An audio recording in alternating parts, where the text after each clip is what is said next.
Can you imagine how the life of a puppy with a rope from birth flows? I want to cry. I want to shout, "Enough! Enough!" But when I saw his situation, I could barely breathe. My heart shattered. The owner, if you could even call him that, brought the puppy to the street, bundled up in a cardboard box, dragging behind him a short rope, as if that was enough. He said, "The rope so that he doesn't run away." But it was clear, this little one hadn't run anywhere.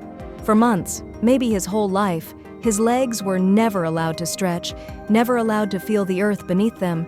His hind legs? Wasted. No muscle, no strength. Open wounds that looked like they'd been there forever, festering with parasites. He was barely 4 months old, and I doubt he had ever even walked. But when he looked at me, when I saw that small tail wagging weakly, I knew I couldn't leave him behind. And then, the owner. The audacity. When I stepped forward, wanting to take the puppy, he demanded a training fee. My blood boiled. Training? This poor, broken creature didn't need training. He needed love, care, and freedom. But the worst part? The neighbor stepped in. She paid, and with a resigned look in her eyes, she led the puppy to me. The journey to the vet was painful. The puppy cried, sobbed really, as if every bump in the road deepened the ache inside him. He was so thin, just skin and bone. And when the vet examined him, the truth hit me like a punch to the gut. The lower half of his body was badly infected, filled with holes, tiny, living nightmares. Parasites in every wound, and his right hind leg. That leg, the infection had already reached the femur. The vet wasn't sure if it would heal or if they'd have to amputate. A 50-50 chance.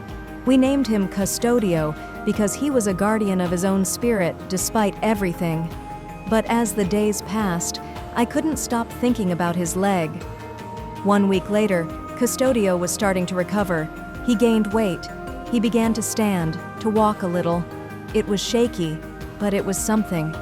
I watched him sleep peacefully for the first time, his little body finally stabilizing. But that leg, it didn't get better. The vet made the decision. Amputation.